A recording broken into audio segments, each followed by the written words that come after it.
Where are our stakeholders? There.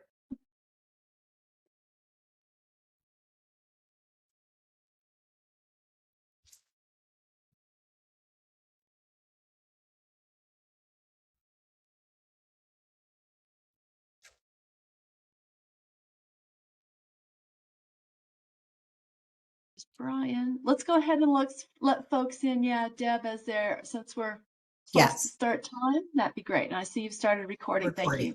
You're welcome. Margie, you're off cam. Thank you. Mm-hmm.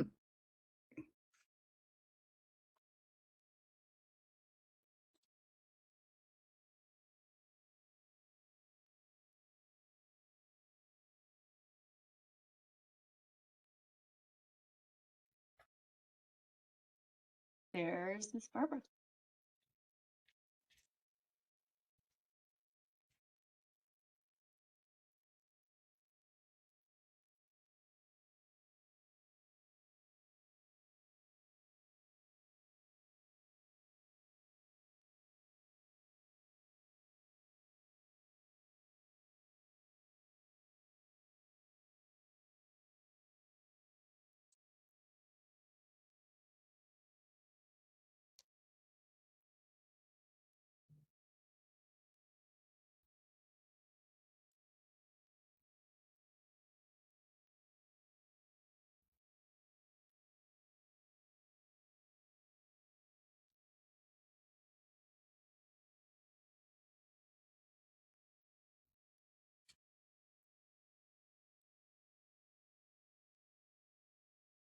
Good morning, everyone. It's 9 a.m. We still have some folks who are joining the virtual conference, so I'm going to give one more minute before we begin, but thank you so much for being here. We'll begin shortly.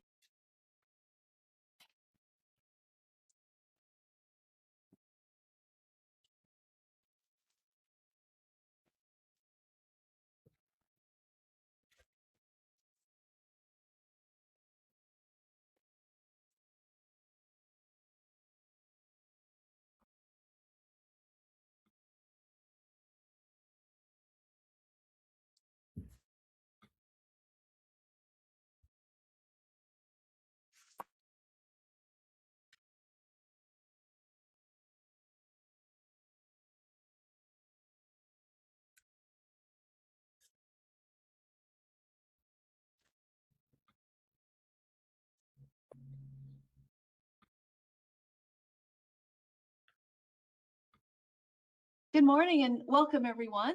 This is August the 12th, 2026. We are participating today in our for the PNM Integrated Plan stakeholder discussions. I'm Margie Tatro with GridWorks, joined by my GridWorks colleagues, the facilitators for this conference, for this workshop, Kathy Boyce and Deborah Shields. I know by now many of you have got to know Deborah's fabulous communications that come to you very regularly in this process. So she's typically off camera, but a huge resource to us. So we're so appreciative for everything she does. Welcome to our workshop today. It is the final workshop in our 8-month process that we've been having conversations together about the IRP for 2026. And this session is being recorded in case you want to hear any portions of it at a later date, or for folks who couldn't be here for the actual live workshop. The next slide shows what we're planning to do, today's objectives and agenda. We are fortunate to be able to meet with the team to review any changes to the Statement of Need and Action Plan as a result of workshop number 8 that occurred last month. Also, it's a time to understand the key elements and the content of the IRP report for information for all the stakeholders. And we'll review some of the main themes and topics that came up throughout this process. Those are important, sort of the high level themes that seem to be the dominant parts of the conversation. Finally, our objective is to announce to all of you a process for gaining, hopefully, your feedback on how the process has been for you. How do you feel about it? What can be done to make it better or improved for future IRPs. So we will invite your feedback on the facilitated stakeholder process, give you an opportunity if you wish during the break to give that feedback, or if you wish to wait until the IRP filed, you can also give us that feedback at that point if you prefer. So after this welcome, we'll talk about the, this actually agenda is not quite right. Anyway, we're going to get an overview from PNM about all the, what is in the IRP report. They also have some topics that were left over from last workshop that will be included in that. After the main themes that have come up in this process and give a little bit more detail about the feedback we're looking for in the process, we'll summarize and reflect and adjourn, I imagine, by 11:45. So the next, just wanted to refresh where we've been in this process. And part of our process is to remember what things were left over from the prior workshop. So there were questions from stakeholders about the results from the resiliency study. Of course, the IRP report is being drafted by the team. That's been going on in intense activity there at PNM and their consultant team. Also, there were questions about affordability and some leftover questions about transmission considerations. All these items will be briefed and discussed during today's workshop. So you'll see slides on all of these, and these topics will be covered in today's presentation by the utility. So the next slide shows where we've been in this process. We started in December, and I've had 8 workshops plus a whole series of office hours, other sessions, and activities that have happened. We are really delighted with all of the stakeholder participation in this process. Let me just remind folks that the community that has been part of this process has been incredible. We had over almost 300 people on the distribution list for this process.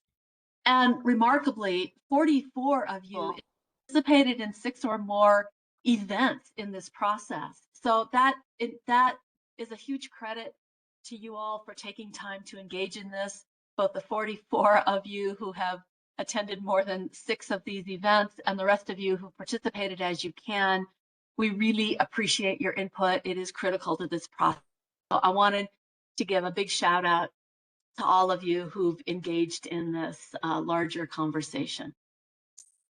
So the next slide then shows where the we'd like to go next is to turn the presentation over to Tom Duane and Shane Gutierrez from the resource planning team at PNM to tell you where they are in the drafting of the report and to also update you on some of the other topics that were left over from workshop number 8. So with that, Tom and Shane would like to turn the presentation over to you. And just a reminder to folks, for questions today, we'd like to ask you to hold your questions until we take a pause in the presentation. The team will pause at certain points after some topics and we'll take questions and then move on. So please, if you have questions, hold them till that time, in which point we'll ask you to raise your hand, or you can put the questions in chat at that time. But we'd like to focus on hearing the material from the IRP team right now, and then we'll hold questions till we pause. Great. Thank you, Tom. And Shane, over to you. All right, can you hear me okay? Yes. And are you seeing the presentation? Not yet. Okay, let me fix that.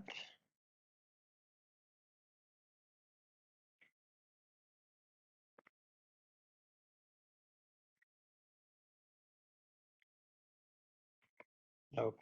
Yes, that's good, Tom. Okay, sounds good. All right, well, welcome. So this is the last planned workshop for the 26th IRP facilitated stakeholder process prior to filing the IRP report on September 1st. PNM has been working on advancing this effort for over 1.5 years. and initiated the official part of the stakeholder process in December of 2025. I'd like to recognize that many of you have contributed and provided feedback and input on this effort, and we tried to listen to that, incorporate it into our process here, and appreciate your efforts there. A draft report was provided for stakeholder information last week. The report is still a work in progress, and we will continue to work on that through the rest of this month and get it filed.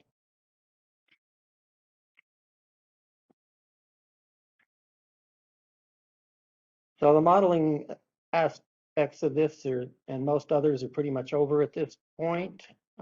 We provided the last modeling results in July, along with including those in the draft statement of need at that point in time, and the influence they had on the action plan. An objective in completing the report is to highlight recurring themes in the various workshops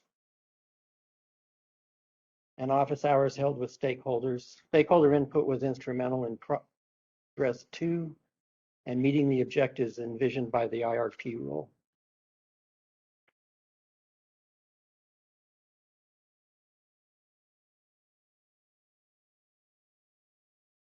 Okay. It should be noted that information developed in this effort are based on many forecast and planning assumptions, and many differ from what becomes the company's actual plan.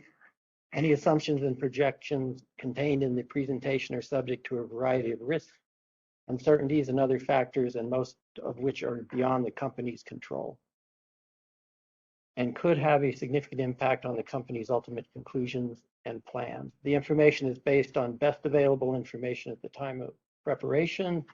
An obligation to update forward-looking statements to reflect unanticipated events is not required by the IRP rule unless such circumstances are considered a material event. So essentially, my portion of the meeting today will review the IRP report, its contents. It's basically a roadmap of what's in the report, where you can find the information that's been talked about and presented pretty much throughout the stakeholder process. I cover a high-level rate impact assessment. It's pretty brief. It has been included in the report. So the information was put out there about a week ago with the report itself. And then we've made some updates to the ranges in the statement of need, and I'll touch on those briefly. And then I'll also cover next steps at a high level. So this particular diagram should look pretty familiar to you. It's not updating. We just got it. It's okay. So this diagram should look pretty familiar to you. We're pretty much at the end of the runway on this diagram at this point and getting ready to file the report September 1st. We used this to kind of show where we were in the process throughout the different stakeholder meetings. And now we note that we're at the end.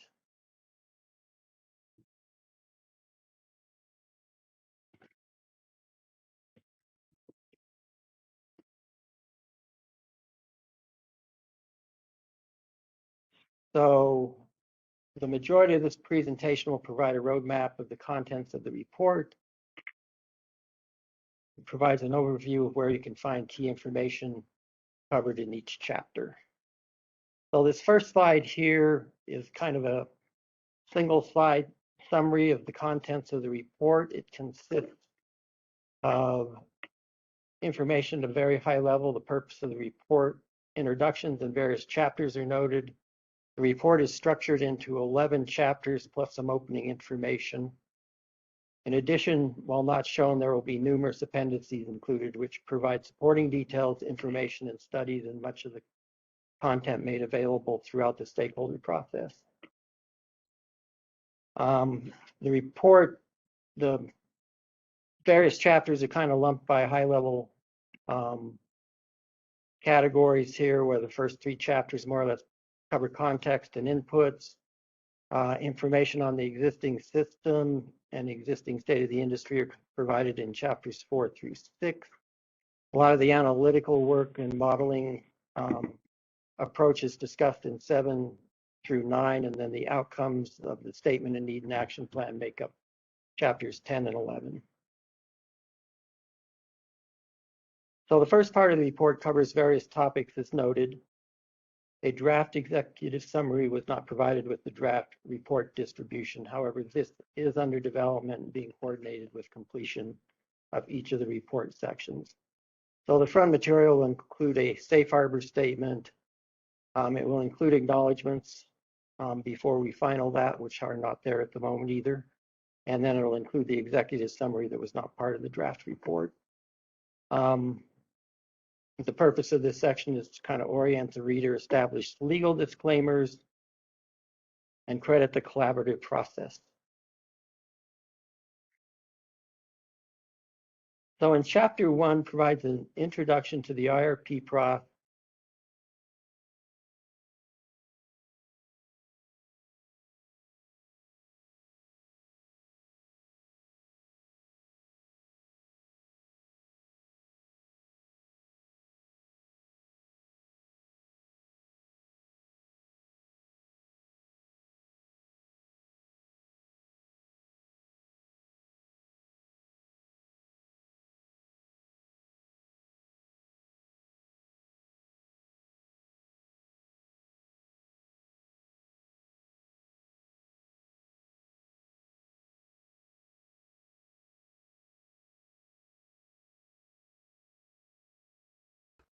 Yep, folks, I lost audio as well. Tom, we just lost you.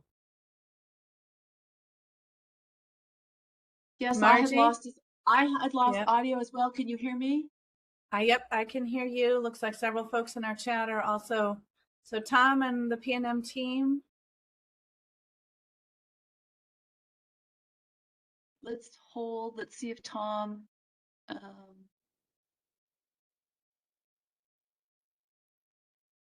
Okay, so they're saying in the chat they're working on it. Thank you, George. We'll just hold. Thanks. Thanks, Gwen, for your feedback. It sounds like we've maybe had a glitch in the conference room where our PNM team is convened. All right, so you might have to let us know when the audio dropped. Just when you started talking about this slide. Okay. Yeah, well, I'm not sure why that's happening. Noticed that a couple times this week on WebEx sessions. The audio has just dropped. Anyway, for chapter 1 provides an introduction to the IRP process, objectives and concepts, including information shared in some of the initial workshops. It'll provide an outline of the workshops and office hour sessions facilitated by GridWorks throughout the 9-month process. And we wanted to note that an important aspect of the introduction is to identify enhancements to the IRP cycle, and that some of this ties back to the 2023 IRP, provides a review of some of the action plan items and key issues there. But we also want to note that a lot of the enhancements are tied directly to stakeholder feedback from the 23 IRP. So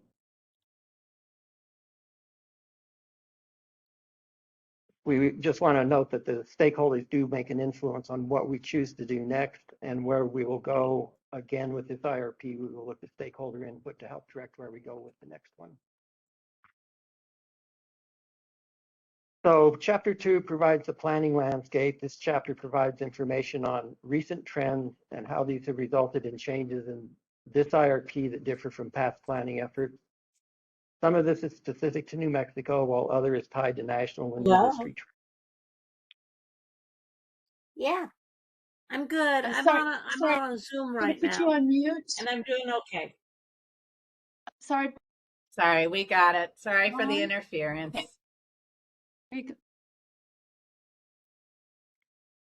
So utility industry specific trends have been influenced by new challenges associated with increasing levels of renewable resource penetration, driving market changes and consideration of better regional dispatch diversity through new transmission and grid operation initiatives. So this slide basically covers some of the shifting national demand dynamics, State energy policies and priorities are considered in there, particularly the ETA drives a lot of what influences our resource planning outcomes, trying to get to carbon zero. We look at the different evolving technology trends. There's considerable efforts here on looking particularly at emerging technologies and when they might really start to play a much bigger role than they do today. And then the chapter covers some of the market and regional coordination efforts that are going on. So chapter 3 covers the load forecast. The load forecast is one of the biggest drivers influencing the IRP outcome, and it's specifically discussed in the IRP rule. The details of PNM's load forecast used in this IRP are covered in chapter 3 and supplemented by information in the appendices. The load forecast information was an area of substantial interest in the stakeholder process, with this chapter focused on the key drivers and data used in establishing PNM's forecast, where the information provided is in part structured on the details implied by stakeholder questions and requests. So this will provide some background on PNM's customers. It provides some background on existing demand side programs and how they influence the load forecast. Trends in usage for customers and preferences, and then future projections.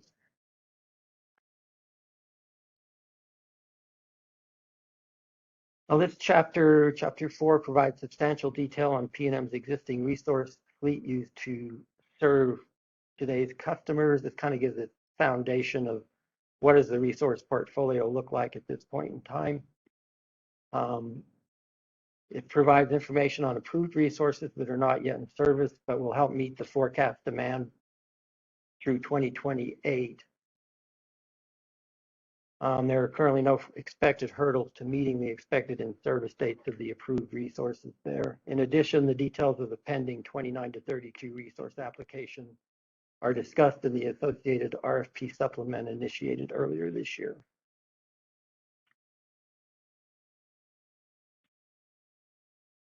So chapter 5, we've dedicated this chapter to the transmission and distribution system concepts. A lot of this was created as a single chapter due to the significant stakeholder interest in transmission and regional markets throughout the process, and IRP integration with other functions. Basically, where are you on having somewhat more of a on the road to an integrated system plan?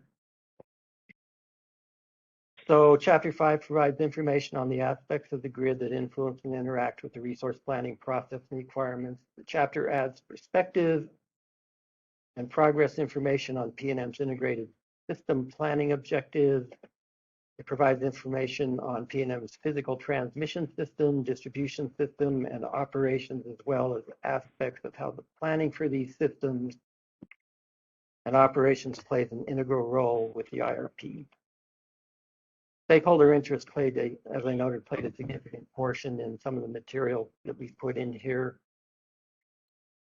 And the slide pretty much shows what the key sections cover: existing system, distribution, grid modernization plan, system reliability performance, some of the critical facilities and infrastructure, and then it goes over the basic planning processes in place.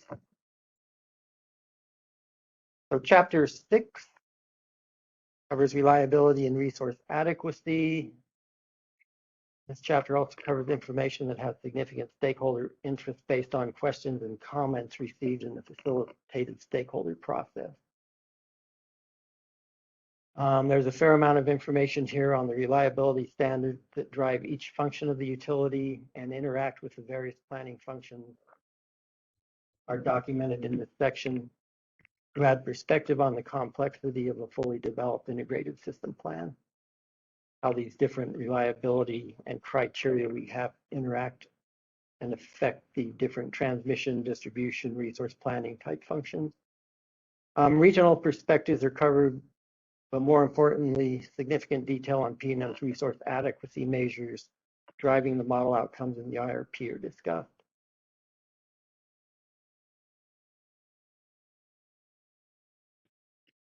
A key takeaway is how reliability analysis supports PNM's planning reserve margin used in determining least cost portfolios in the Encompass model.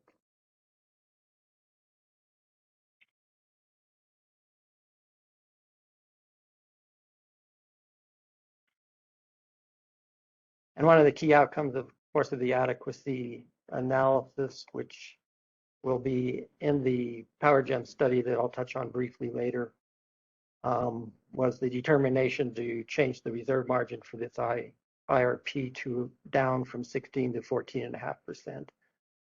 Those resource adequacy studies play a key role in trying to establish that reserve margin. So Chapter 7 discusses the analytical approach used to structure the modeling runs. It documents the IRP futures and sensitivity framework discussed throughout the stakeholder process because of the importance of how these drivers affect the outcome of the statement of need. The futures and sensitivities are designed to capture key uncertainties around baseline forecast assumptions. Uncertainties create risk, and understanding these can help determine if the risk challenges the key reliability, affordability, and environmental objectives.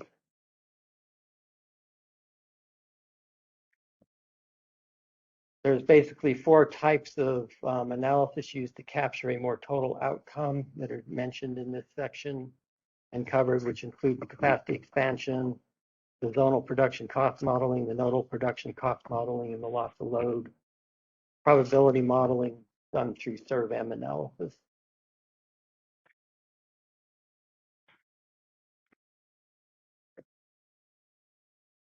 So Chapter 8 then basically covers the new resource technologies that were put in for as candidate resources. It provides details on the demand side and supply side resources modeled in the IRP, along with the modeling details of each resource technology.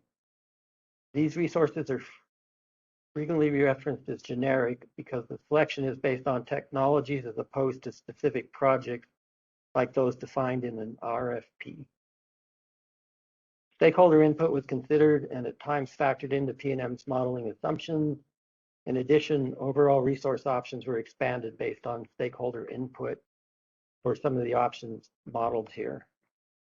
So new demand side resources, modeling based on potential study was initially based on the potential study, but some of the stakeholder scenarios expanded on that, looking at what would be the effect of higher levels of penetration than was specifically identified in PNM's potential study.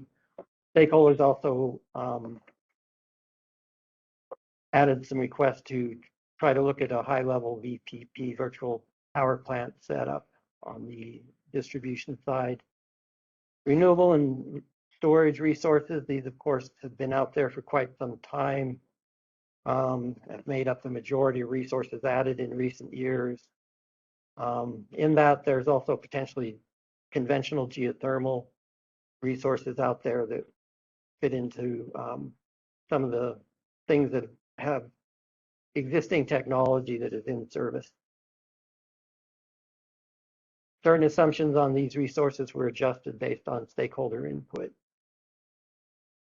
Then emerging technologies, there was quite a bit of discussion around these, the long duration energy storage, enhanced geothermal, fusion, small modular nuclear reactors. Compressed air energy storage didn't get a lot of attention in its IRP, but the other 4 there did. Numerous stakeholder scenario requests were based on variations involving these technologies. PNM modeled the thermal resource additions that could be selected based on pretty much known information for the most part. There are some potentially emerging ones like the linear generators in this class. And then stakeholders on the capacity and commodity transmission, commodity forecast. There was input from stakeholders. One of the areas was significant interest in performing studies around gas risk tied to PNM's portfolio. So we did do a natural gas volatility study and make that available to stakeholders. So chapter 9 is a chapter model run, and how these specifics are rolled into the operational categories characterized in the statement of need. The details of stakeholder requested runs are included in this chapter. Includes a high-level rate impact analysis based on the 29 to 32 resource filing as a foundation, primarily to try to just put some perspective on the affordability impacts that this IRP might suggest going through to the mid-2030s. The chapter also covers comparisons of the futures identified in the nodal modeling analysis.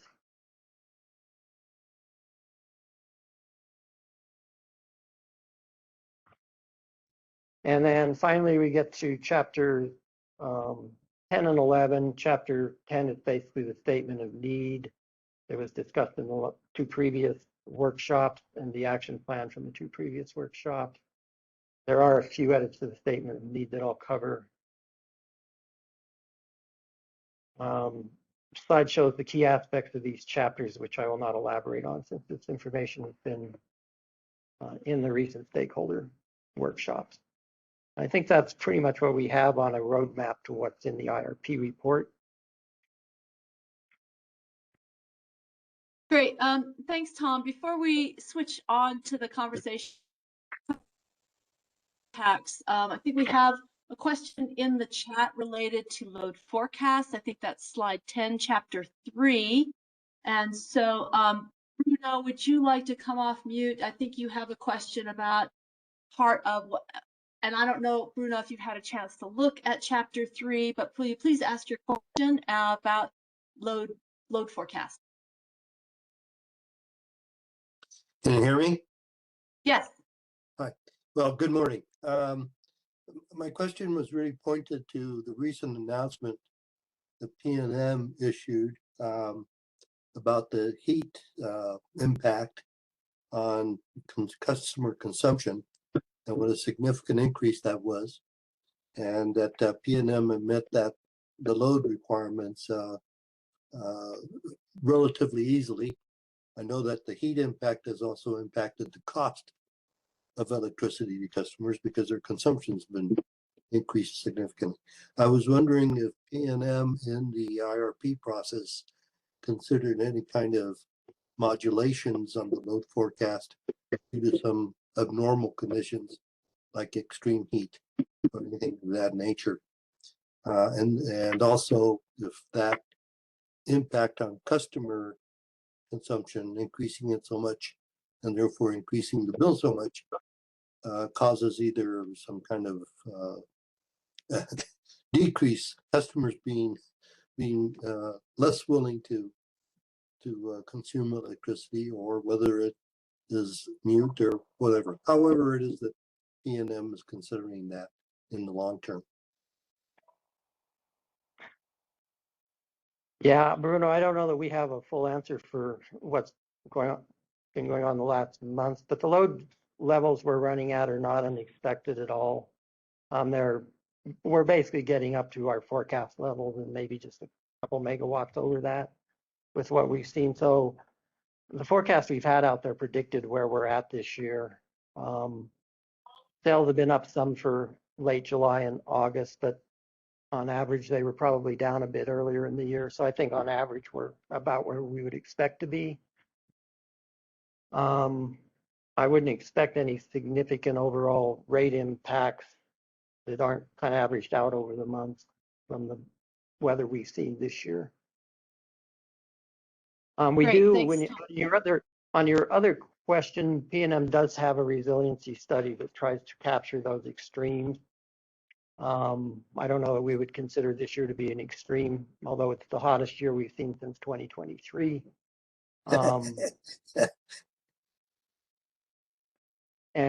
So the resiliency study does try to go back, look at what does the extreme weather look like and what would PNM's portfolio look like. And that study is almost completed and will be published here, I believe, within about the next week. I'll touch on that a little later in the slide presentation as to what's there.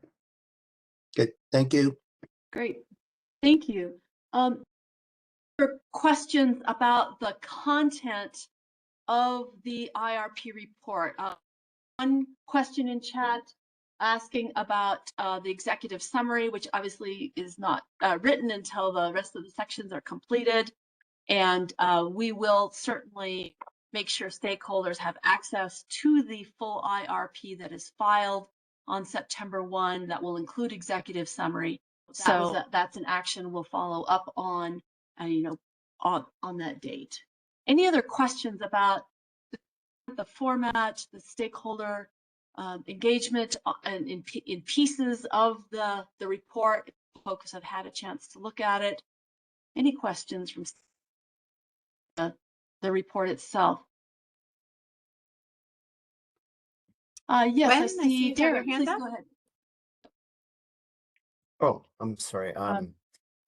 Yeah, just real quick, since you were asking about the content, Tom, I noticed there was no mention of that the new transmission line. Yeah, in the current resource filing. That, I mean, you're not actually requesting that line, but it is tied to that Palomas wind project.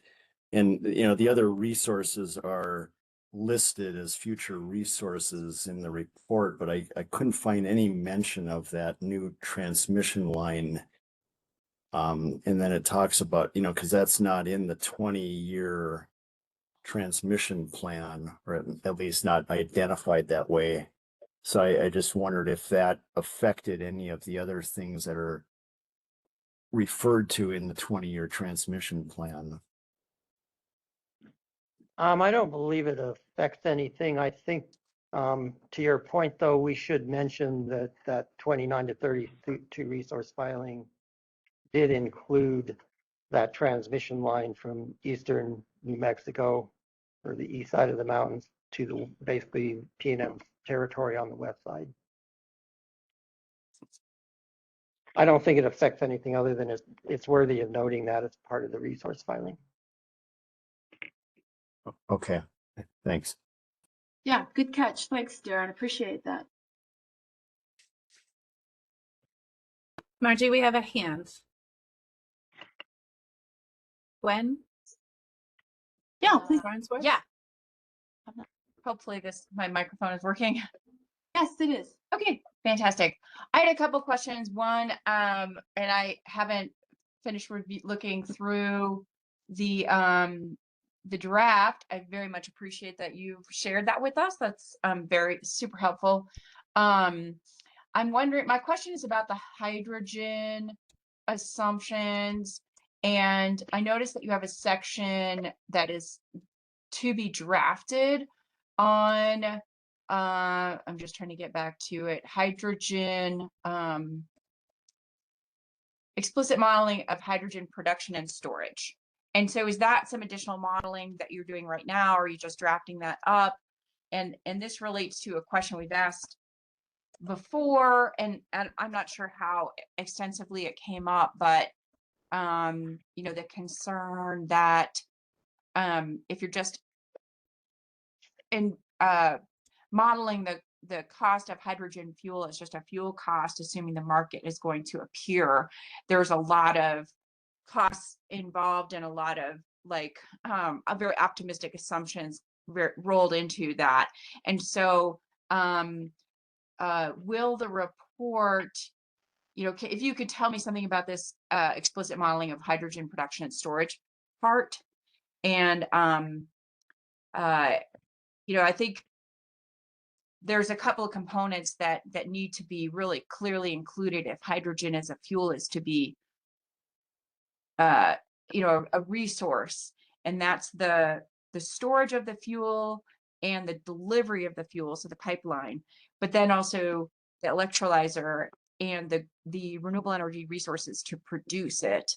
And so that's like a whole other set of renewable energy resources needed on PNM system, unless the fuel is going to be produced somewhere else out of state and there's a magic, a pipeline that could bring the fuel that way. So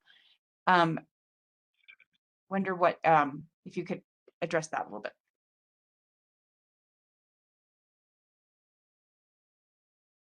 And I guess another question that I had was Gwen, let's pause and let them answer Okay. that question Great. first. please. Yeah, we do have somewhat of a write-up in the document on hydrogen. Brian was going to check and see where that is. I don't know whether it covers all the things you're thinking there, Gwen, but we recognize that hydrogen fuel storage and pipelines and all that stuff have a lot of uncertainty around them. Those are some assumptions at the end of the planning period for this IRP. One of the things we'll probably note is that these issues were tended to be recurring. Some of these discussions in the next IRP really needs to focus on a bit more of what could be real what's really going to help us get over the hump to a carbon zero with a realistic scenario on gas and whether hydrogen fuel is going to become a reality. So I think we've heard people's input there, but the report should cover that. Right. And I recall some discussion about it as like, well, there's elements of this that are kind of like a placeholder at this time. And so one of the ways that I think of it is as the kind of IRP process relates to a resource acquisition process, the things that you learn in the IRP process can lead to how you request bids, in a solicitation RFP process. And that could include, for any gas generation that purports to in the future be able to operate on hydrogen fuel and is proposing to be operated, past 2045, that bid should include sufficient financial and, information to evaluate it on that, operating on that fuel that it's kind of promising to be using. So it's also possible that this could be informed in future solicitations so that the bids themselves are held to that requirement. Yeah, and I think that's good input. We did actually submit or issue a RFP earlier this year in the May timeframe, and we actually do include any gas bids have a requirement if they're submitted to us to provide us how they plan to operate on whatever cost they would incur and how they would plan to operate after 2045 as a carbon-free resource. And also had to provide pricing for depreciation, fully depreciated by 2044. Yeah, and the pricing they provided in addition to that required they recognize being fully depreciated by 2044 in case continued operation really isn't feasible. Which that is the case, but like with the Lalus, it's fully depreciated out by 2044 in our resource filing, separate from the IRP, but just notable. 8.8.2, where we talk about it, it's in the draft. Okay. Yeah. Yeah, so when it was section 8.8.2, it sounds like you may have already seen it, but that's okay. Yeah, I was looking at that now. And yeah, I'm aware of at least one other utility that, put in some of the assumptions, like some of the hydrogen production assumptions, I think like electrolyzer and storage, but I mean, it can vary the components that are assumed depending on how that type of resource would be investigated. But the other question that I have was if there's if the report or if the report could mention anything about any future and assessment of flexible data center interconnection and flexible utilization of data centers. And I know that is, kind of a component of the whole demand side management type VPP type of resource. And I don't know if it would need to be modeled differently if we're talking about it as a specifically a very large load that is flexible. And I know it's pretty early days because you don't have a program like that yet. But I wonder if the IRP could, the report could establish something about what would be the path forward to look at that. Because I think for it to be an element of an IRP, you'd want to characterize the flexible data center load as a resource with its own effective load carrying capacity. And that would be, kind of a separate analysis to figure out what that would be. So Tom, before you respond, let me just jump in and say, Gwen, that sounds like it's a possibility for it would have been an idea for action plan input, but we are past the point of taking stakeholder modifications to the action plan. So I wanted to just give that as the ground rule and now give Tom a chance to respond. But that sounds like and I don't know where that, if it already fits in the action plan, maybe you've looked for something like that, but that sounds like the place for that. And we are not taking those comments. We didn't allow all stakeholders to give comments on the action plan statement need after our deadline. So Tom, let you respond. Okay, I was going to go ahead and let Lori respond to that one. Hi, good morning, everybody. This is Lori. So Gwen, very good question and something worth thinking about. I have no idea at this moment how that's going to work. So we've not even gotten into the design or the thought process about how that would work either on the reliability side or on a rate side. But it is something that we are talking about in the governor's affordability committee, and something we're putting forward as an idea for how we can try to continue to drive affordability to be affordable long term, and that this could be a way to hopefully incentivize data centers to curb their usage, especially at really peak times.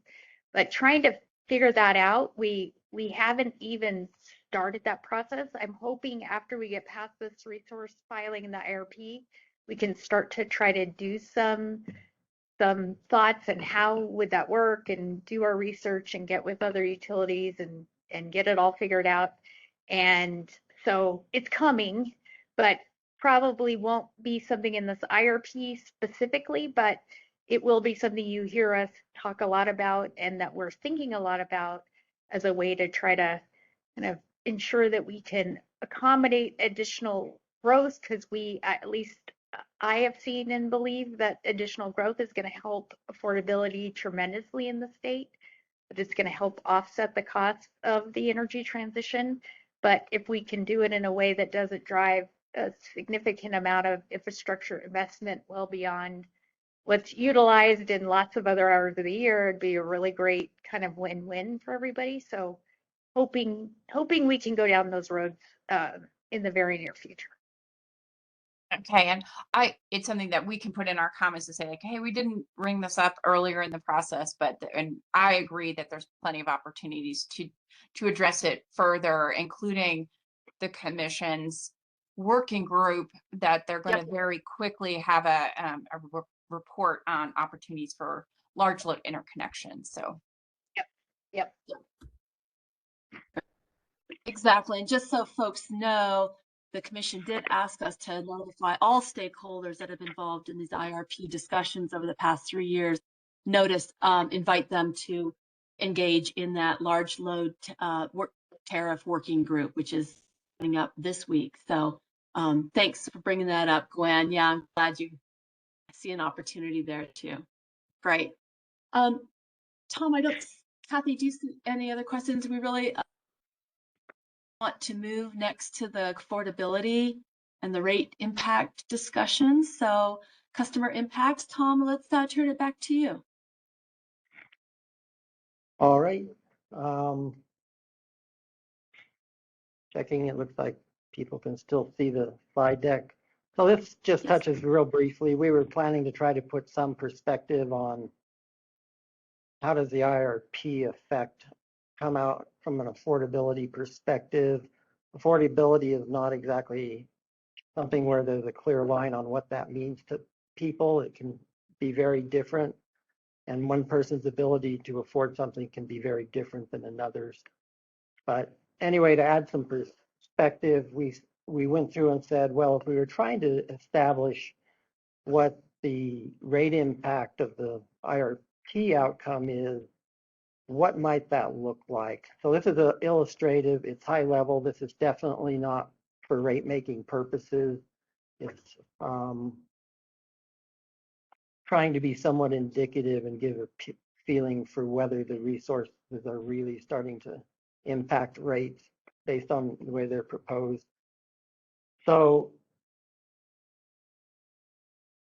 in the slides, if you're looking at the slide up there right now, in our 29 to 32 resource filing, there was an illustrative given on what do those resources do in terms of changing things from the rates in place today in 2026.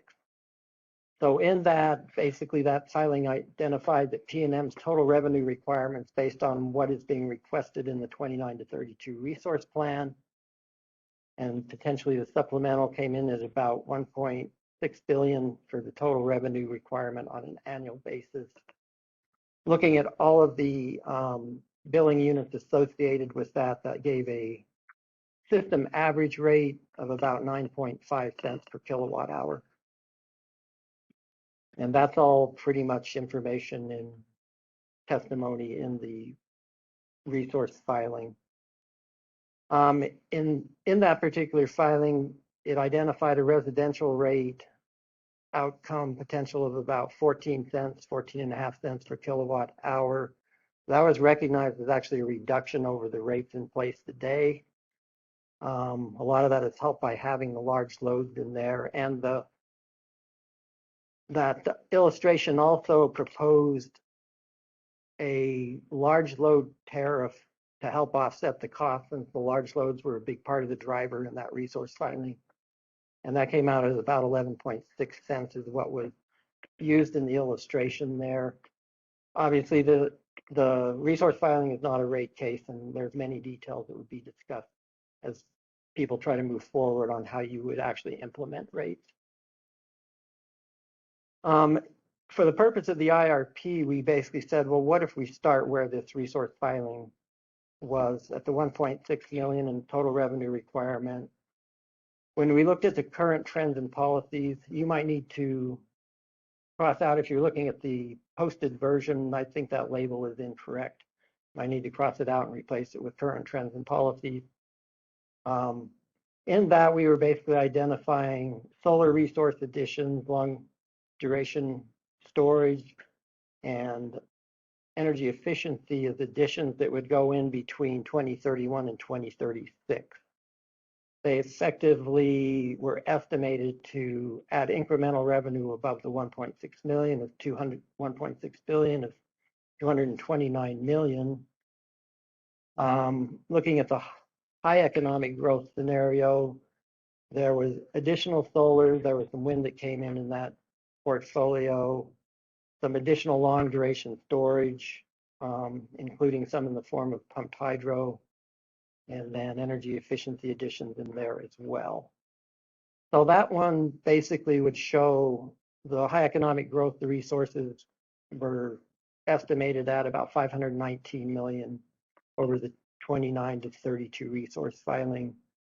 For reference, the 29 to 32 resource numbers are the expectation for 2031, when all of the resources in that filing would be in service. And then on the low economic growth scenario, there was not really a lot of new resources added in that. It pretty much came down to a little bit of energy efficiency. So that only added an incremental 90 million over the resource filing revenue requirement in 2031. So basically turning that into rates, what does that look like? As we mentioned, the baseline is based on a 2031 rate of 9.5 cents per kilowatt hour. If you go out with the resources then to 2036, the CTP was basically showing a rate that would be about 3 0.4% higher than that baseline in 2031. The HEG was about 7.3% higher, and the LEG is the one that, in part because it doesn't have that large amount of customer growth with it, some of the others do. It ends up coming out higher, but there's also the higher rate there is an indication. One of the things we noted in going through the LEG portfolio is that if you have the full 29 to 32 resource plan, you start out somewhat overbuilt. So that would have to be factored into what actually happens on that scenario.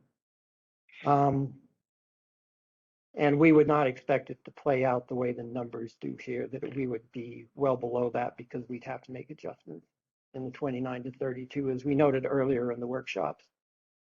Anyway, this is just to provide a high level indication of what are moving forward down the path of carbon zero and just meeting load and growth. What does that look like on the resource side as the rate impact? So Tom, I see we have a question of clarification, and Brian, maybe yours hopefully is a question of clarification where we're not gonna get into a deep discussion about rates here, but Gwen, you want to ask your clarification question, and then Brian. Are you able to hear me? Brian, can you hold? Gwen has got her question in there first, and then we'll go to you. Hi, yeah, just quickly. There was a slide that was showing a little box, a comparison of an 11-cent rate to a 14-cent rate, with the 14-cent for residential. And based on that versus the description, it wasn't clear to me if you were saying that the 11-cent rate was the estimate, it was this slide. If that's the rate that the large load customers would pay, or you're saying that's a residential rate under the large load scenario, or the Yeah, I'm just noting that embedded in that 9.5 cent average rate, there was a residential class 1 and 2 rate of 14.5 cents. And that filing notes that actually is about a 14% decrease from today's rate for residential. And then the other thing is what a proposed rate might look like if you did have the large load tariff.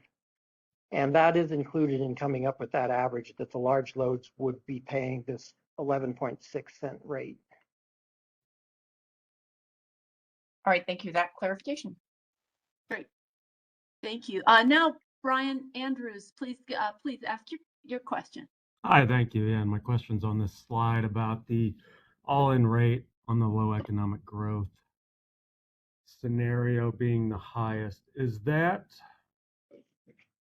largely due to the increased revenue requirement from the 29 to 32 resource case? I guess being spread over significantly less billing determinants.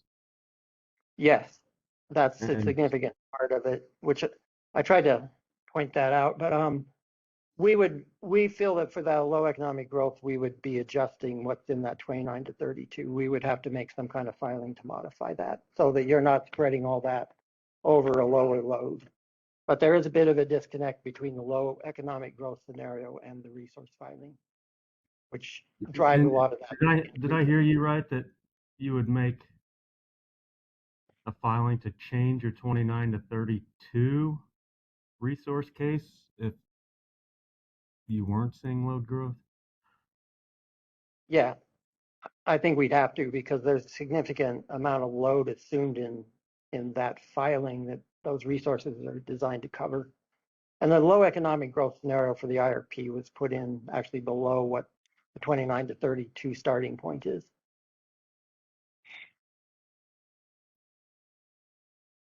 Okay, thank you. Great, thank you. Tom, please feel free to continue to our next conversation. Okay, we wanted to just touch briefly on the statement of need, because we did make some adjustments to the ranges that were provided back in July.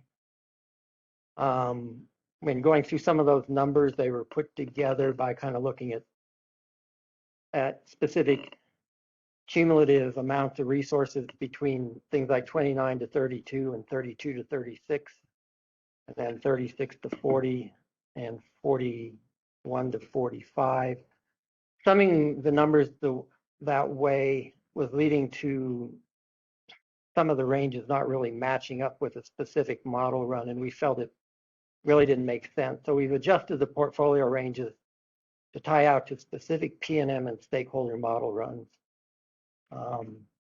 And those details, a lot of that are changes that were shown in Chapter 9 on how those ranges are built. And then in Chapter 10, we've adjusted the statement of need to match the details in Chapter 9. Generally, we're finding that the ranges in this are more narrow, that you're a little bit more specific about what you would build in those, basically the 3 operational categories. And then all of the numbers you already have in the Chapter 10 that was provided to stakeholders on Monday. Those have all been updated to the new ranges. Just as an illustration of what some of the changes are, this presentation is not inclusive of all of them, but we had provided some information in July that kind of showed the ranges you see there on the left side of the screen. When redoing those ranges, they changed some to what you're seeing on the right side of the screen there. And then that led to this table that's in the statement of need. It kind of shows how that was modified, what the old number was versus the new number. And one thing in these tables is this the incremental amount of resources to the starting 29 baseline.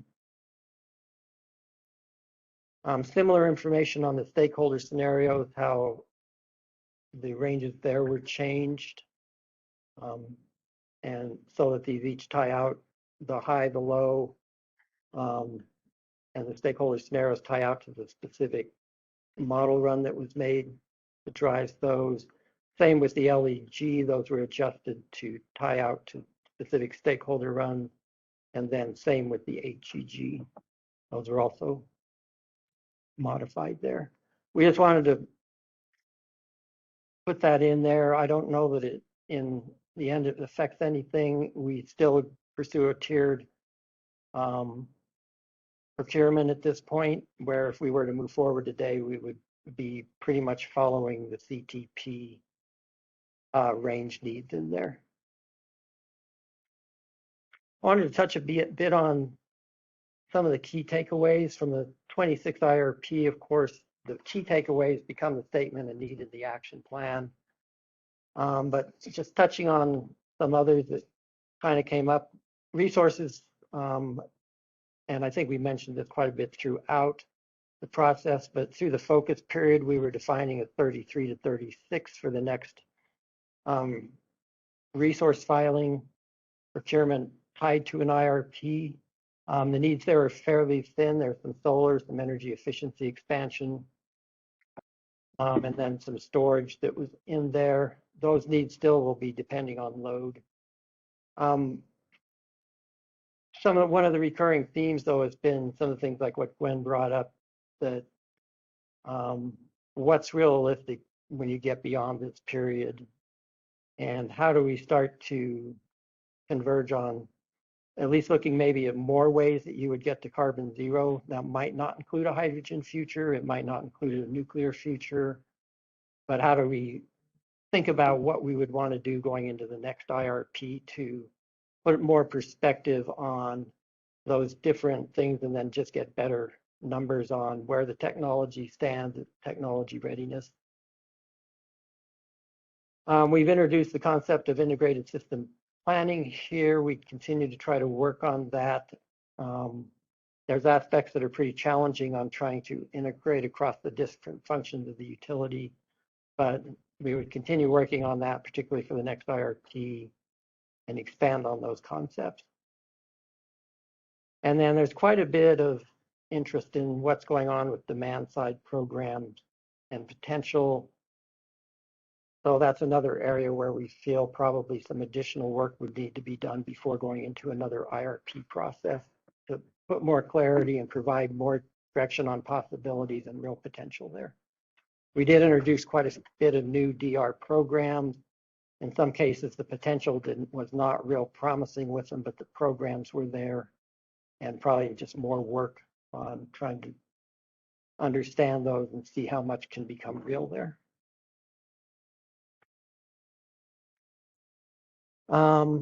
So as we mentioned earlier, we'll be distributing the Power Gem study, which includes a resiliency portion in it.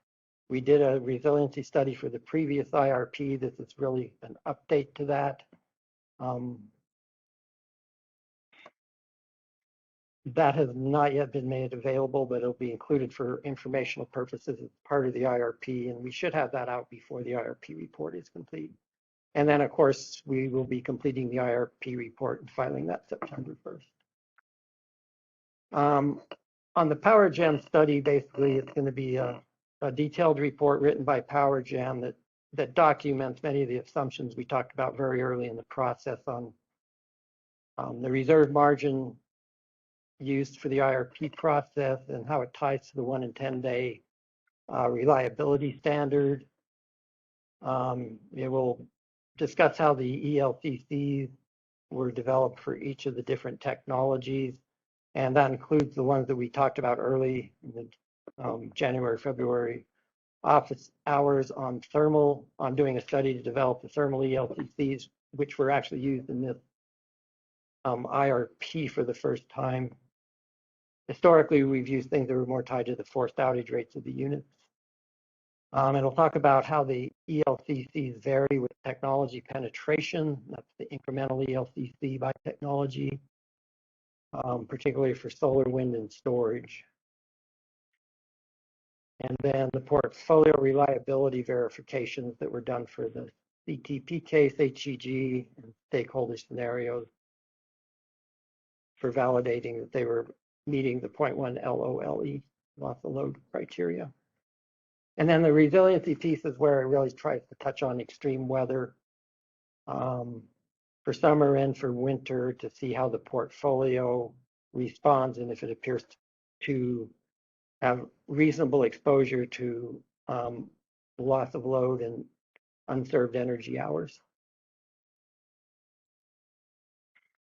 So from here, basically what happens next, we file our IRP report on September 1st. We will, that will start a clock for public comments to be submitted within 30 days of September 1st. And then PNM responds to those comments within 30 days of after they're due. So it'd be 60 days after September 1st, PNM would have a response to those comments. And then 30 days from that, the PRC will provide their comments on the overall process, statement of need and action plan. So their comments are basically due 90 days from September 1st. And then commission acceptance of the statement of need and action plan would be due 120 days after September 1st. And that's pretty much it for what I have today. Great, thanks, Tom. We'd now like to, we have 15 or 20 minutes to answer any questions that folks have about what's been presented so far to date. I see we have a couple of hands up. I see Barbara and Ben. Barbara, let's start with you. What's your question? And then Ben LC from E3, have you go next. So go ahead, Barbara. Yes, good morning, and thank you for this review. I'm working my way through the draft. I'm at about page 180. But my question is, it seems that there's a new process for on the DSP, the distribution system plan, that is just beginning to emerge at PNM with also a stakeholder input component. And I was wondering if you could kind of relate that to what we've been doing in the IRP and kind of just bring it into focus as we wind this up, and that process will go on only a short period beyond that. And it wasn't something that had come up at all during during any of the IRP process till about a week or two ago. Yeah, Barbara, this is Lori. I think that's a really good question. So I don't know if you have seen the draft DSP, but there's a whole section in the draft DSP about how PNM is thinking about its planning processes and how those are integrating. One of the things I will say in the IRP, there's been a significant number of distribution plans that have been modeled as a part of the IRP. So when you see things like a distribution sided battery, when you see things like DR, EE, those are all distribution system plan, quote unquote, type alternatives, which are being studied also in our DSP. The DSP is a slightly different look. The DSP informs where on the system we might be able to do some of those things, where it makes benefits for the distribution system's performance. But there's a crossover there because there can be resources that help the IRP at the distribution level. So you see in the IRP, we've looked at alternatives that our DSP is contemplating, and those have competed against alternatives at the transmission level. And so that's where those two things come together. And then the DSP itself is deciding, where do we have overloaded feeders? Where could we benefit from some of these technologies on those feeders? Where on the system do we have other challenges with voltages or those kinds of things, that these kinds of IRP solutions could help solve those issues? So they're not complete overlap between the plans, but there's definitely, in the Venn diagram of planning, there's a significant overlap there. But folks, and Tom, you can talk through the alternatives if you are not, if I'm not explaining them well enough, but all the distribution items are items that are considered in our DSP. So that's how we're trying to make sure those two tie together. And then what happens in the distribution system plan also affects transmission planning, because all of those substations, the loadings on our transmission lines, all of that is in part driven by what's going on at the distribution system as well. So you see these three sets of planning processes having to directly interact. And while we haven't pointed out that in the IRP, we've pointed it out in the DSP, and we have included all those DSP alternatives in the IRP. I hope that makes sense. Well, I understood that, but I also participated on the DSP on their first meeting, and I haven't had a chance yet to look at the DSP draft, even though I have it here, because I've been trying to give a little attention to the IRP draft that just came in. But it just seems to me that this is one of those places where the conversation, I mean, I understand differences between the two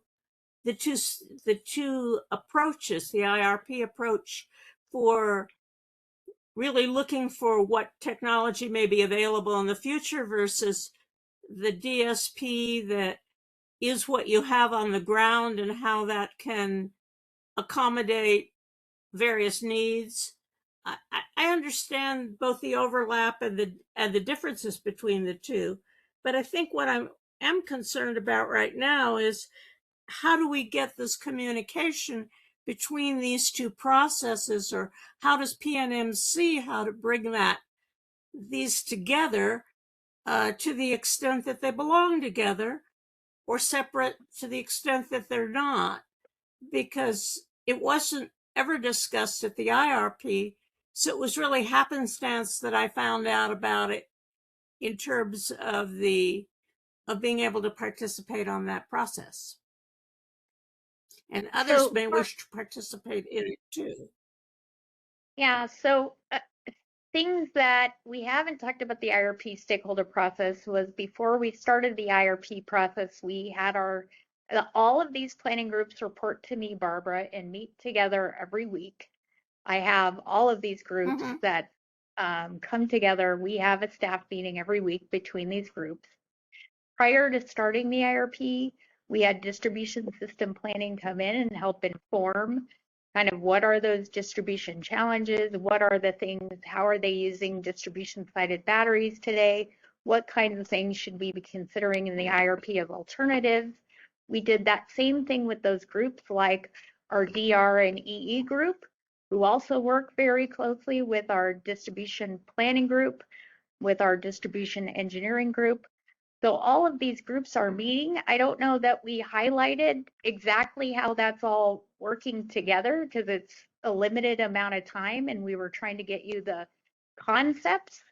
So all of those distribution options and alternatives that were considered in the IRP are directly related to the grid mod efforts, the distribution system plan efforts, the DR and EE groups, load forecasting, transportation, electrification. All these groups are meeting together to coordinate our forecasts, to coordinate our assumptions, to coordinate how all of this fits together. It just happens that the commission has decided to create a separate planning outcome for the distribution system plan that was ordered earlier this year. And that's where we are having to put all those concepts for purposes of meeting the commission's order in January. So it's forced apart a little bit from what you're seeing, but that's why we reorganized all of the groups under my leadership, is to ensure all of this interplay is taking place. I do appreciate that. I'm really, I think I'm just was trying to explore the communication aspect of it to the IRP group as a whole. So thank you. Great. No, Thanks, good Barbara. question. Thank you. Yeah. Great. Thank you. Ben Elsie from E3. Ben, would you like to come off mute and offer your remarks? Yes, good morning, everyone. Ben Elsie from E3. So just wanted to build on one of Tom's comments earlier on the statement of need. And I really just wanted to reassure stakeholders that the underlying modeling has not changed. So all of the modeling for each individual scenario stakeholder request is identical. What's actually changed is just the way you slice the data and present it as a low to high range. So I just wanted that little piece of clarification there, Margie. Thank you. Great. Thanks, Ben. Is there anything do you want to pull up that? Do you want to focus on one of those slides to illustrate what you're highlighting there? Maybe slide 23 or 24. Sure, on the happy statement to. of need. I think we went past those pretty quickly, Tom, and those might be instrumental for people to look at. I think especially the stakeholder, either this one or the next one, just to kind of bring some focus to this, because this is an important part of the discussion. Yeah, so happy to take this, or if PNM want to jump in. But again, just kind of to reiterate my point, one could conclude that these numbers have changed because the modeling has been changed, and that is not the case. Just want to be very clear there. The modeling still is the same as presented to stakeholders in previous workshops. What is actually just changed here is the way the low to high ranges are being calculated. How they were previously being calculated was cumulatively. So you would see the low range from, say, 2032 and the high range in 2032. And then when PNM were presenting the low to high range in 2036, they were taking the 2032 numbers and then adding the low and the high amount of resources being added in that period of time. And what that was actually doing was creating a wider range than you would actually see if you looked at each individual scenario. So we've kind of peeled back that approach. And instead, the way we're now presenting these numbers, the low range is if you looked across all of the scenarios under the CTP in 2036, what would be the scenario with the lowest amount of carbon-free supply-side resources? And what would be the highest amount of carbon-free resources? And then we would do the same through 2045. So now, as Tom mentioned, you could tie each one of these ranges to an individual scenario under the CTP, which is slightly different to how it was being performed before. So I'll pause there, Margie. It's kind of a hard concept to explain without seeing the numbers working. But yeah, just wanted to confirm that the modeling has not changed mainly here. Yeah, great. Thanks, Ben. Appreciate that. Are there any questions about this the range of resources, since this is one of the critical components of the statement of need that stakeholders might have, or anything else that's been presented today.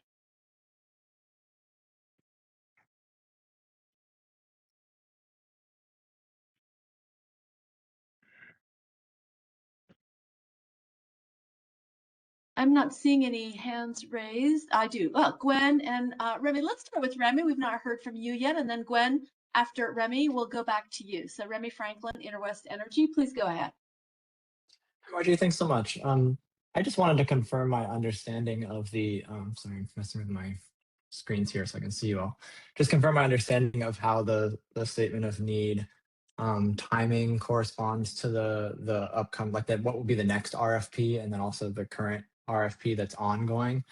I think there was a diagram to that effect in the draft statement of need that was uploaded. And I'm just curious, I was hoping Tom or someone could go through that again, just to make sure I understood how the supplemental procurement, the 2029 to 2032, if that has any impact or relationship to the statement of need in the IRP that will then inform the upcoming, like the next RFP that I think is for the focus period is how it's defined and will be sort of issued during the action plan. So just wondering if you could lay out that timeline again for us. Thank you. Yeah, no, I think you've interpreted things correctly. The 29 to 30 resource filing ties back to RFP requirements under the 2023 IRP, and the supplemental is really because we felt we should take a second look at some technologies because the RFP bids that came in for that resource filing were becoming pretty high priced to complete that portfolio on all RFP bids. So the supplemental was basically designed to take a second look at whether you could get some really firm dispatchable resources in there at a much better price than the bids we had in place. So it supplements really what's part of the 23 IRP. And then this IRP started with all that as its kind of a foundation, a starting point, with the 29 to 32 as kind of the baseline. And then its focus period for the 26 IRP really is looking beyond that in the 33 to 36 timeframe. And so the RFP associated with this 26 IRP would be performed during the action plan window, which will be over the next 3 years, basically, after filing or after acceptance. And then it would focus on requesting resources for the 33 to 36 period. Okay, thank you so much. I just wanted to confirm that understanding, and that's really clear. Could I ask one other question related to the action plan, Margie? Yeah, please do. Thank you. Yeah, just did I understand correctly that I think it's you said that the IRP rate analysis showed, I think you said that the average retail rate based on the CTP future would actually go down. And I know this isn't a rate case, but just based on the IRP version of that analysis, kind of indicative rate analysis relative to the, would go down relative to the current retail rate. Is that how was that the correct statement that was made? I just wanted to make sure I understood it correctly. Yeah, the illustration in the 29 to 32 resource filing, which isn't information that's been provided really in the IRP process, it's in that filing. But that suggests the residential rate that actually drops over the rate in place. That was part of our 25 rate case, that is the rates in place today. And then the CTP scenario, so that represents a drop between 26 and 31 on the residential rate. It actually represented a drop, I believe, in the system average, but I don't have that for 26. But then the CTP causes a little bit of an increase to the 2031 rate of about 3.4% by 2036. Okay, but that's still I think below the base rate. Understood. Okay, thanks so much. I don't normally work on rate cases, so I was trying to make sure I understood that correctly. But I think it's, I just want to say it seems, assuming that is how the rates play out, that it's powerful that PNM would be lowering retail rates while decarbonizing and meeting, demand growth. So I think that's a great narrative, and I'm glad that you presented that. Great, thanks, Remy. Back, see, Gwen, I think you've got your hand up. Please, Gwen, go ahead. Yeah, that was actually a very helpful prequel to my question, because I think you also said that it was also said that that in the action plan there would be an initial RFP that you're anticipating. There would be an initial RFP based on the CTP scenario for load forecast, but I think you're alluding to the possibility there would be a sequential, like another RFP could follow after that.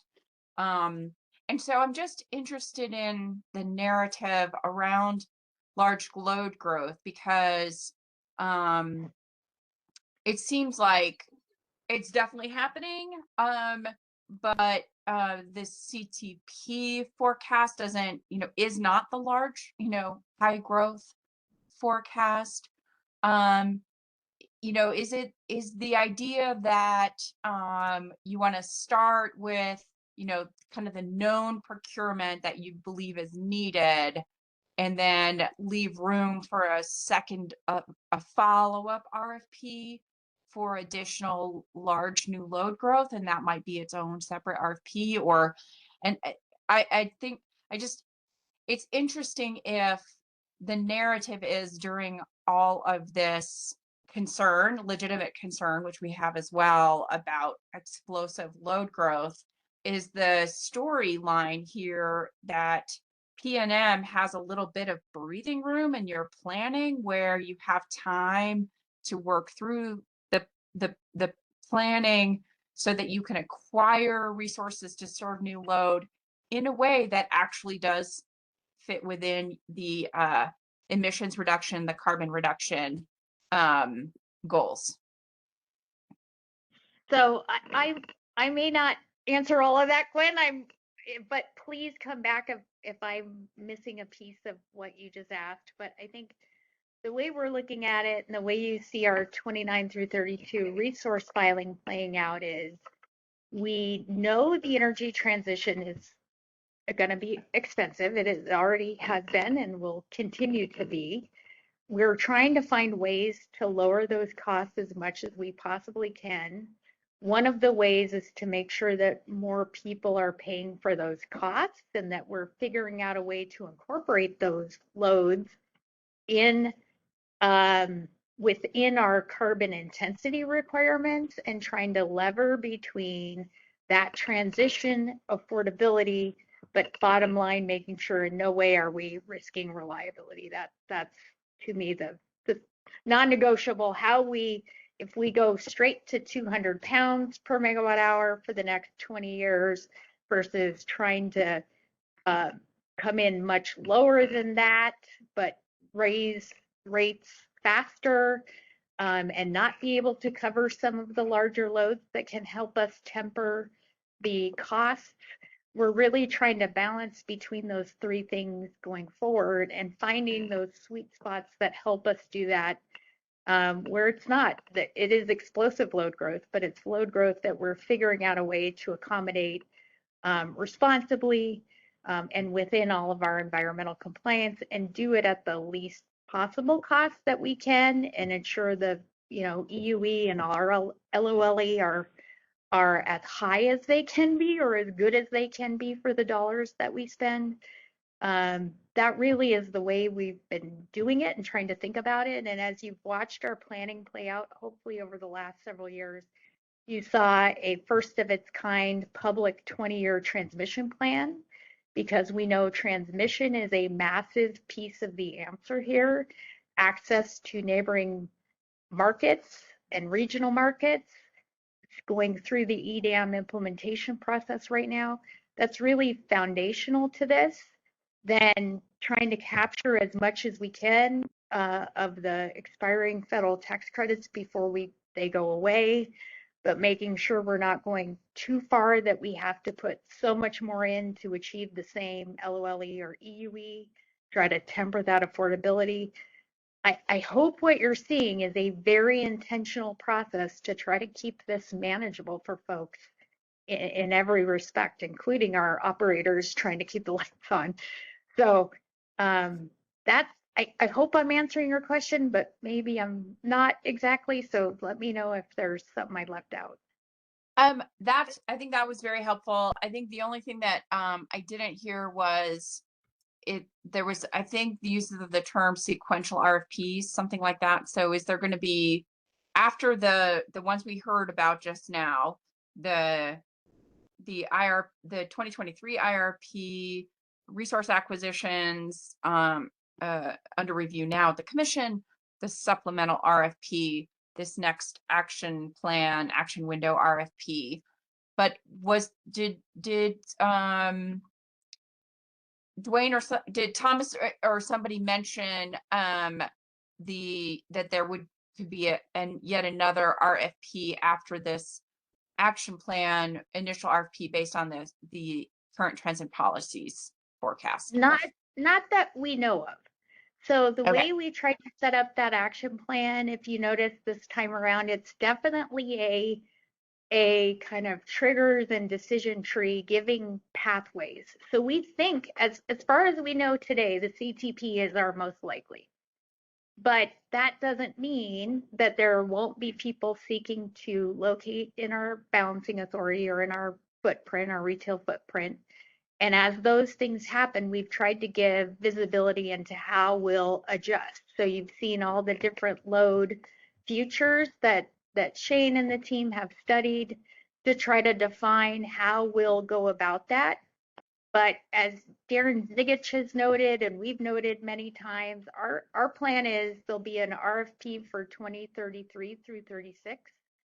And that's what we know of right now.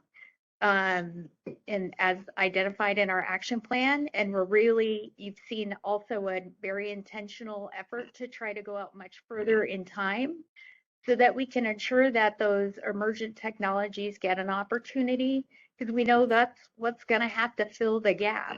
So we're really trying to make sure there's plenty of time there for folks to develop their plans, come forward with viable projects, have thought through all of the business ramifications, the requirements for how they'll connect to the system, getting through our LGIA process, all those other things that are predecessors or requirements for being considered in an RFP, and make sure we can get it in by the time 2033 through 36 rolls around. So anyone who lived through the San Juan replacements, if you lived through that as a utility planner, that was not fun, and that is not a place I plan to go back to ever.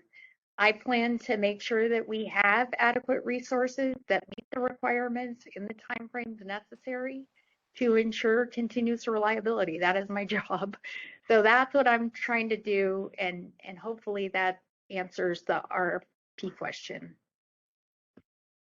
Glenn, just to add on what Lori said, it also says in our action plan, we need to get through the evaluation of the supplemental RFP first before we issue an RFP from this 26 IRP. We need a little bit more clarity on the resource plan that's out there now, the evaluation of this supplemental RFP.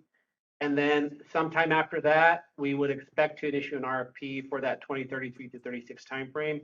It's going to be dependent just on the timing of what comes out of the resource plans, what comes out of the RFP analysis, and we'll make those decisions as we get there. But that's, in our mind, that's kind of how we are thinking about the issuance of, the next RFP in the queue. Great. Thanks, Lori and Shane. That was really helpful, and thanks for your question, Gwen. We'd like to move to a short 15-minute break, but before that, this is not a facilitator trick, but we are going to leave you an opportunity to do something during the break besides get your cup of coffee and stretch. So Deb, would you please put our slides up before we break here? I mentioned at the beginning of the workshop that we would like stakeholder feedback on this entire process. And for those of you who might be ready to give feedback, we have set up a QR code and a link, HTTPS link that Deb will put in the chat in case you wanted to begin to put feedback. We will also leave this tool available through the end, even after the IRP is filed for a few days, in case people want to reserve judgment and feedback until after they see the final version. So we're going to leave this up during the break. We will come back to this and highlight for folks who don't want to get to it right now. We'll tell you what the kind of questions are in the survey. It's really important for our report back to the PRC about this process to get feedback from stakeholders on the process. We'll also give you an opportunity, if you don't want to do a survey, we'll set up a private conversation by Zoom with you, the facilitators and yourselves, to get your feedback if you want to have more conversation. So we want to offer several ways to gather your feedback. The first one of those is here up during the break. And when we come back from break, I think 15 puts us at 10:49 local time. At 10:49, we'll come back and you'll hear some more about the main themes that have been discussed during this entire process. And we'll spend a little bit more time on the kinds of questions we're hoping to get feedback on. But in the meantime, we'll put this up and let's take a 15-minute break at this point. We'll see you back at 10:49 local time. Thank you.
We're back. Thank you for refreshing and getting ready for this last piece of our final workshop. Deborah, if you'd go ahead and share the next slide. The conversation over to my colleague facilitator, Kathy Boyce. Sure. Thank you, Margie. Good morning, everybody. And before we jump back in, I just want to recognize, hard to believe we're finally here after 9 months of work. And I'll echo Tom and Lori's sentiment at the beginning, just to thank everybody for the time, the effort, and a lot of work that went into getting us here. So thank you. As a part of the wrap up for all of this, in addition to PNM's filing on September 1, we, GridWorks, the facilitators, also have a facilitator report that is just a summary of the work, stakeholder engagement, the process, the numbers of who attended when, and what we saw, observations from our perspective as facilitators for the work. So what you see in front of you, the themes, Margie and I have started to brainstorm of what were some of the areas that the group really focused on. There's a lot of back and forth, or a lot of questions that were topics of discussion. And this is really for the PRC to give them some insight as not participating, at least on the advisory side, not participating in this process, to give them a sense of what happened over the arc of the 9 months together. So what you see here, it's not an exhaustive list. This is really where there was a lot of discussion, a lot of interest from you all, a lot of back and forth in questions and office hours. So I'll just run through this. We intend to provide a little more context and background and where and how these issues were addressed during the course of the work. But for you all to give you a sense of what will be contained in our facilitators report, a lot of interest in the data center, the load growth, the forecasting, the customer protections, that again resonated today in our discussion. A lot of time and questions on the Energy Transition Act and the compliance, that 2029 resource filing and concerns on the natural gas item that was there. Distributed energy resources, virtual power plants. We heard at the last workshop a desire for some sort of roadmap from stakeholders. And so a lot of time, whole work group that spent a lot of time constructing a couple of stakeholder run requests. Emerging tech, geothermal, fusion, long duration storage. Also heard quite a bit throughout the work, particularly during the cost assumptions and viability of these emerging tech was a major point for us. We also heard at the last workshop, nuclear generation, looking way out into the tail end of the 20-year planning horizon. Concerned to see that listed even as PNM explained that was to be a proxy resource for a firm dispatchable in the outer years, but we heard loud and clear from several stakeholders the concern that was labeled as nuclear. Some work on transmission, West Tech lines, flow-based operations. There was a stakeholder run request specifically on transmission, so we'll highlight that. Smart meter rollout, time of day rates. Barbara, we heard you loud and clear, the communications plan, the desire for more stakeholder outreach, so we will highlight that.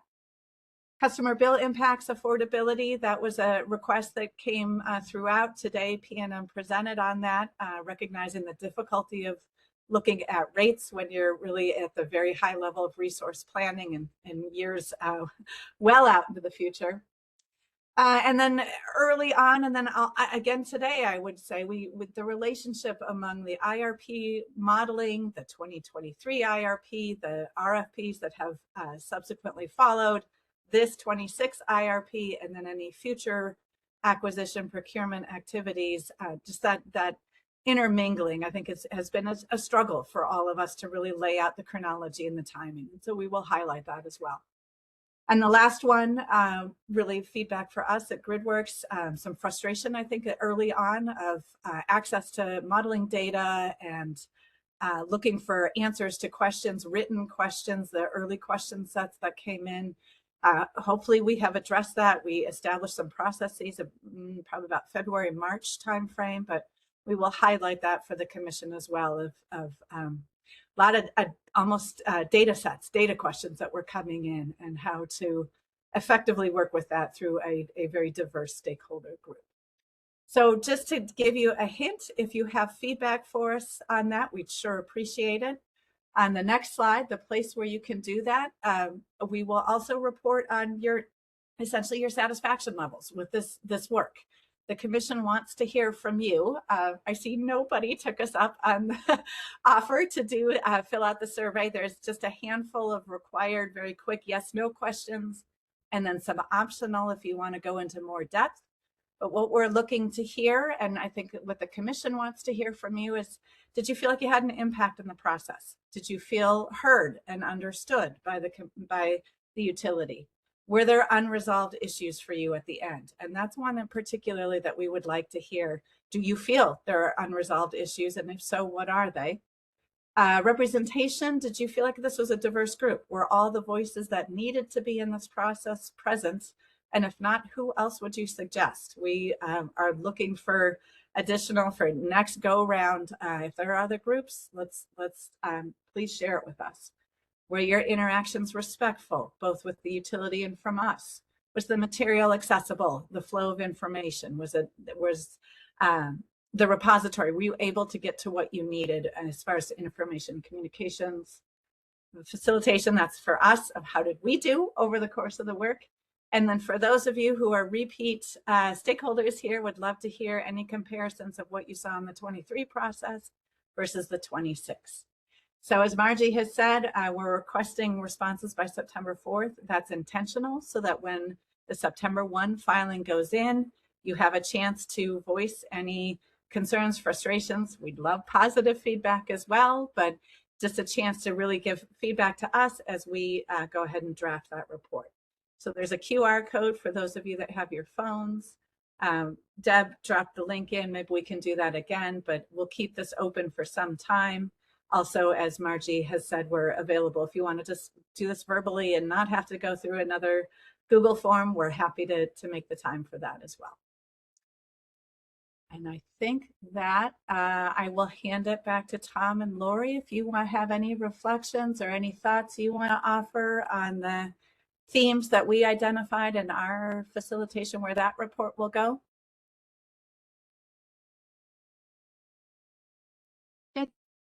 Back to the previous slide, if you could, Seven, and yeah, we'd love to hear from the PNM team.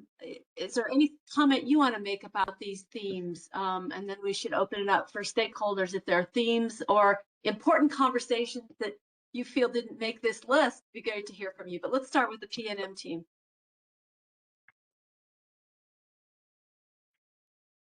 So, Margie, I don't really have anything extra to add to this. I think it's a really good list. It feels like it's reflective of the conversations over the last 9 months to me. So, I don't know that I have much to add, but thank you.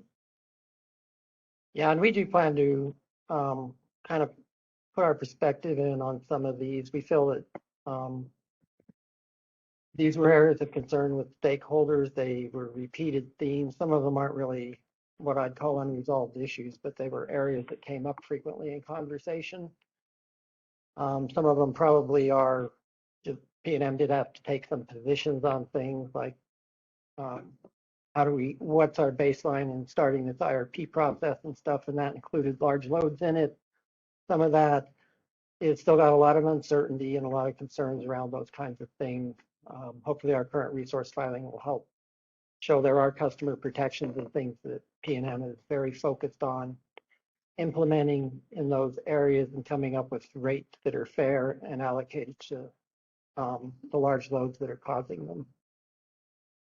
Obviously, there's some emerging technology concerns. How do we advance some of these technologies? Hopefully our action plan has at least something in there in terms of setting up a user group to focus on that and address those, try to move some of those concerns forward and maybe provide some focus on how you would look at those going into a new IRP process. Of course, we feel that trying to go through the current IRP rule, which generally has an IRP and then it's followed by an RFP that is tied to that IRP, makes it difficult for us to make commitments around long lead type items in particular. And then emerging technologies aren't going to generally be competitive against existing technologies, but is there something there to help advance those technologies? We've heard a lot on some of the what's really the right technology at the end of the 20-year time frame. There's been strong feelings about nuclear necessarily being real and particularly hydrogen also being real. We recognize those. We didn't feel in this IRP that really was the focus that needed to come out of this. So there's kind of placeholders in there. But as you go to the next IRP, thinking through how we address some of that in a way that might provide clearer or more useful information on what the endpoint looks like, and particularly the affordability around that endpoint. Anyway, I'm kind of with Lori. I don't know that we have too much more to add at this point on these things. We will have some right information in our report that kind of talks about some of these recurring themes. I'll just add, I think these themes will follow us. I don't think of 2026 IRP solve these. We'll be working on these together with all of you for the next decade or two, many of them. So it's going to be a continuing journey trying to remake the system between now and 2045 and make sure we can do that affordably and reliably. I think it will be an ongoing conversation and one we can't solve exclusively here today, but appreciate folks being with us throughout this as we've moved and as we'll continue to move toward the carbon free. Thanks, Lori and Tom. Thank you. I see Barbara. Remy, I see your question. I'm going to table that just for a minute because it's a bit substantive. So at PNM, if you want to maybe take a look at that, he's asking about the stakeholder request number 10. So we'll come back to that, Remy. Barbara, do you have a question or a comment on sort of review of the process? I do. I'm wondering if, I know this is a request that kind of puts something extra on PNM's plate, but is there the possibility of some interim updates on the IRP and what's happened in the next 3 years before we get back for the 2029 IRP? It just helps keep people engaged a little bit. I think we had that conversation during the 2023 IRP, but I don't know that much came of it. But so I just want to put it back on the table, maybe some kind of an interim meeting once a year or something, just for update. Thank you. So Barbara, the process does have an update that we file pretty much once a year following the IRP on status of items in the action plan. Well, that would be something to be watching out for. Anybody who has registered at the PRC in this docket will get that information. Is it possible for PNM to just send an alert out to those of us who've been active with you? Or is there some mechanism for that? Because you can know who we are. Yeah, I think it would be potentially possible to send something out to the IRP stakeholder group that the action plan was filed. Okay, I think at least that will be a starting point for me. I think something that creates continuity between one IRP and the next might be helpful for some stakeholders. Thank you, So Barbara. thank you. Before we turn to Remy, anybody else have feedback for us or thoughts on this list? Unresolved issues that you would like to see highlighted?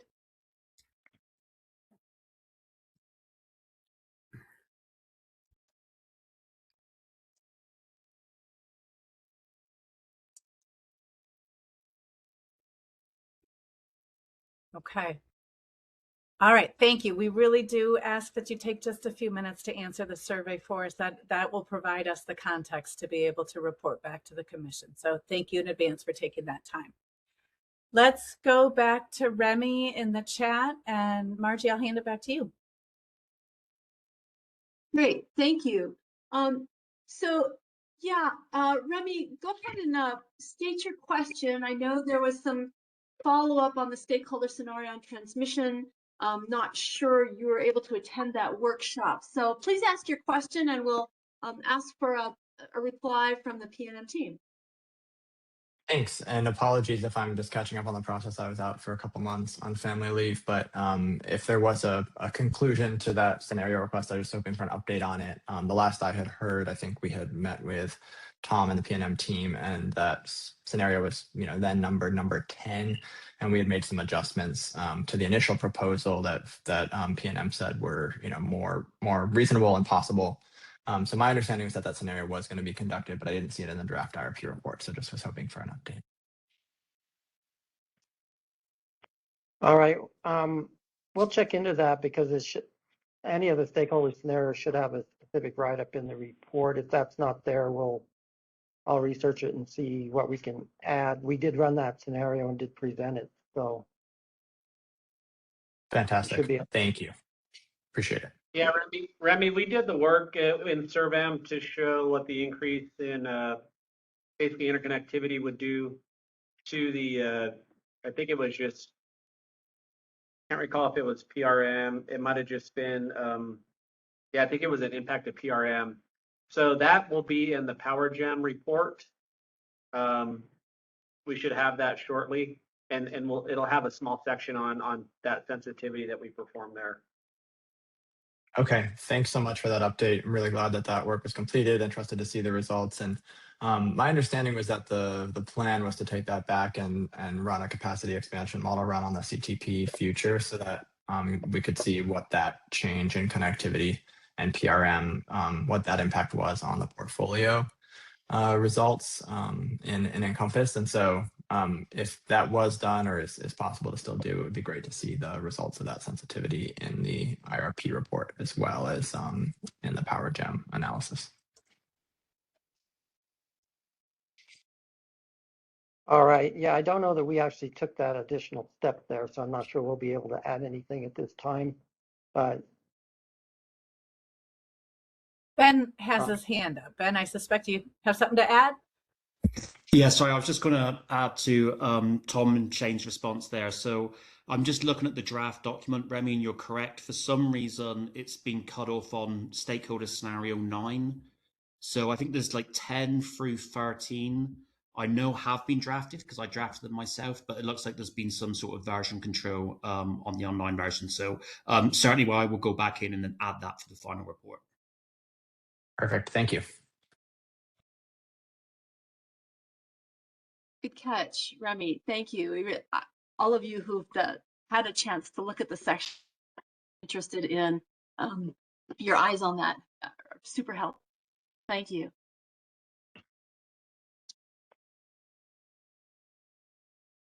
Any other feedback from stakeholders? I see a couple folks that had to drop. Before we do a wrap up of are there any other stakeholder questions, comments about anything that's been covered yet today in this workshop?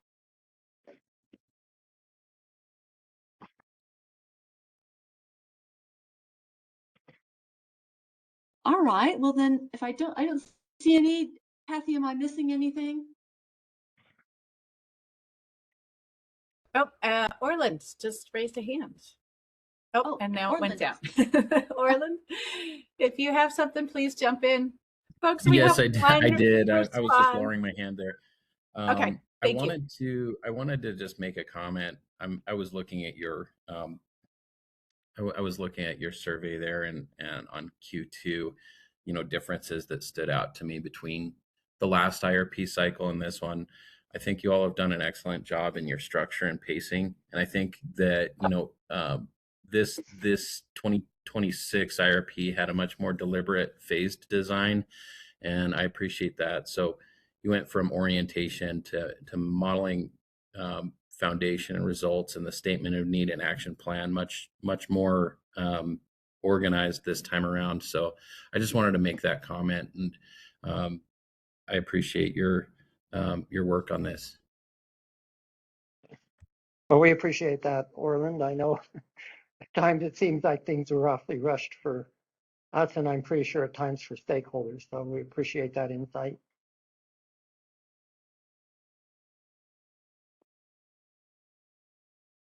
Great, yeah, thank you, Orland.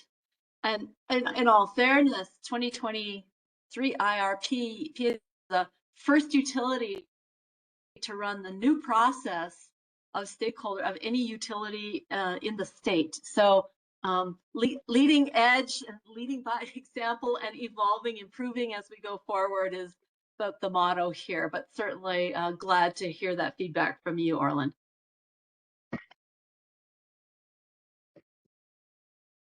Remy, I see you've got your hand up to add something. I just wanted to add a general comment for the prompt, but I also thought that the IRP stakeholder process was really excellent, and appreciate all the great work that GridWorks did to facilitate that, but also all the time that the PNM team created to answer questions. I know we had several meetings about transmission, which I was quite focused on, and when there were unanswered questions, y'all continued to make time to have more meetings and really create space for that. And I think the sort of iterative nature of soliciting feedback and then meeting and then refining the stakeholder scenarios also worked quite well. So just wanted to appreciate that.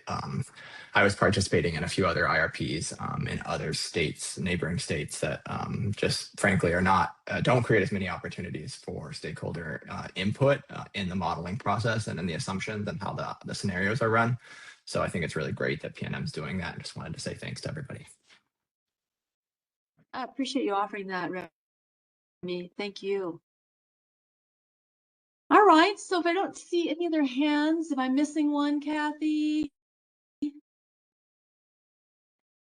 None that I see.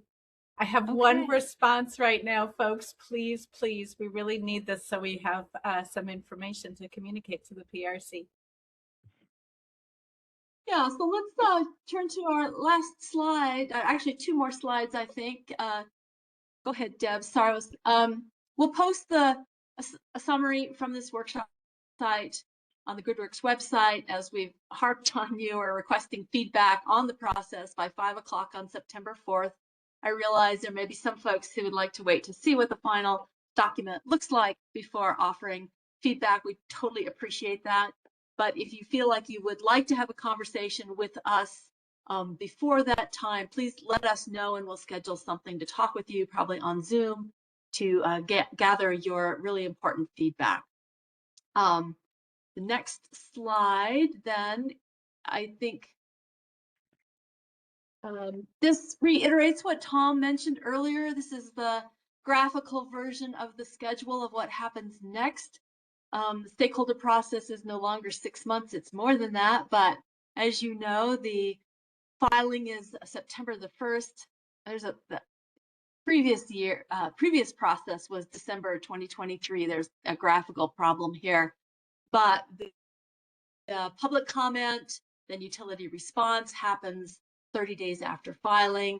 We will, in our summary, note the docket number in case all of you want to follow along when that gets filed, and that will be the docket, I believe, that sticks with the plan all through the action plan annual updates. Is that right, Sharon or Tom or Lori? Is that an accurate statement that the docket number remains for the action plan filings? The action plan update status, yeah, I believe it's always done under the docket number. Okay, great. So it'll be easy for people to track activity on that if they're signed, and they can sign up for notifications from the commission when that happens. So that's what all happens next. You know, the PRC has 120 days after filing to determine whether the statement of need and action plan are compliant with the rule.